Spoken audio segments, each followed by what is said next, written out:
If you've spent more than 15 minutes online, you've probably heard the claim, the KGB invented the Palestinian identity in 1964. Before that, there was no such thing as a Palestinian. Before we look at how that lie was manufactured, let's deal with the claim itself. The idea that no one identified as Palestinian before 1964 collapses instantly under even minimal scrutiny. There is a mountain of documentation showing Palestinian-Arabs identifying as Palestinians, beginning in the late 19th century. During the wave of Levantine emigration to the Americas from the 1870s onward, Palestinian immigrants identified themselves explicitly as Palestinians wherever they settled. They founded Palestinian civic, cultural, and sporting clubs. Lebanese and Syrians did the same. These communities divided along national lines, treating their homelands as nations in waiting under Ottoman rule. In Chile, the professional football club, Club Deportivo Palestino, was founded in 1920, not by the KGB, not by the Soviets, but by Palestinian immigrants who already knew exactly who they were. In Palestine itself, the Arabic language newspaper, Falastin, was founded in Jaffa in 1911. It became one of the leading voices of Palestinian nationalism and referred to its readers explicitly as Palestinians.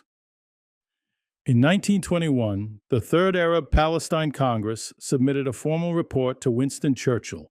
In it, the Congress declared, Palestine, therefore, with its air, water, lands, and roads, commerce, industry, and agriculture, is an inalienable possession of the nation, and neither England nor any other power can bring a foreigner in to share this inheritance. And it demanded, unambiguously, a national government be created which shall be responsible to a parliament elected by the Palestinian people. In 1936, the Palestinian nation rose up in an armed revolt seeking Palestinian independence, a revolt that the British brutally crushed. These were demands for Palestinian statehood, self-government, and popular sovereignty. In writing and in armed rebellion, 40 years before the PLO was founded. None of this is secret. None of it is controversial among historians. So how did this absurd fiction get started? Our story begins with Ion Mihai Pacepa, a lieutenant general in Romania's secret police who defected in 1978. After Pacepa's intelligence value to the U.S. government expired, he shifted toward the far-right media ecosystem for income.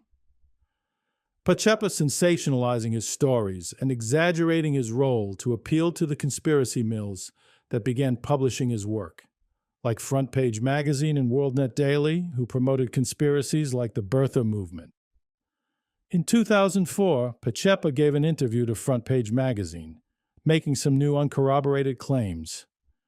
The PLO was dreamt up by the KGB, which had a penchant for liberation organizations. In 1964, the first PLO council, consisting of 422 Palestinian representatives, handpicked by the KGB, approved the Palestinian National Charter, a document that had been drafted in Moscow. In his 2013 book, Disinformation, Pacepa repeated the claims. The KGB had a penchant for liberation movements. The Palestine Liberation Organization, PLO, the Revolutionary Armed Forces of Colombia, FARC, and the National Liberation Army of Bolivia were just a few of the liberation movements born at the KGB. Pacepa asserted that these movements were not the product of domestic grievances or historical struggle, but were all artificial creations of Moscow.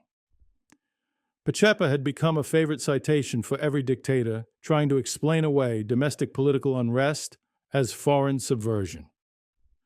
Those who actually knew Pacepa or were there for the events began to speak out.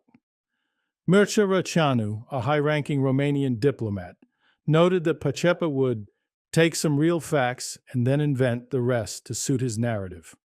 Cardinal Luigi Poggi, a veteran Vatican diplomat, dismissed Pacepa's later allegations about church conspiracies as the product of a troubled mind and soul.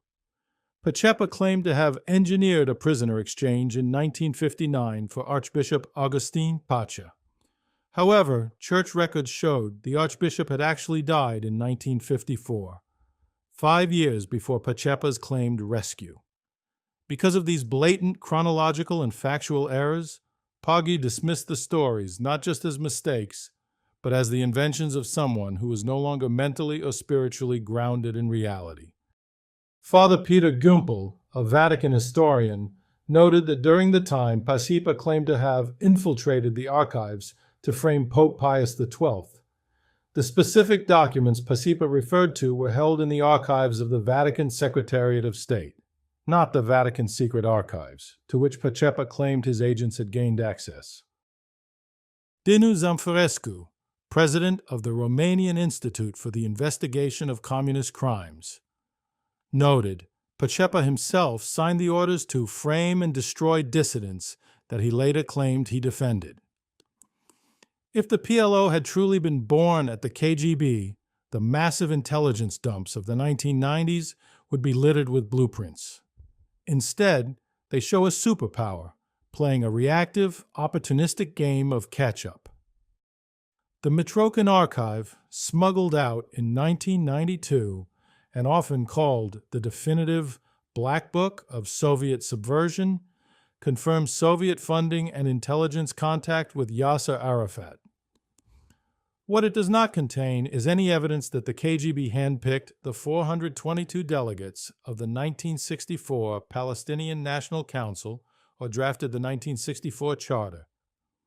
The files repeatedly show a KGB frustrated by the PLO's independence.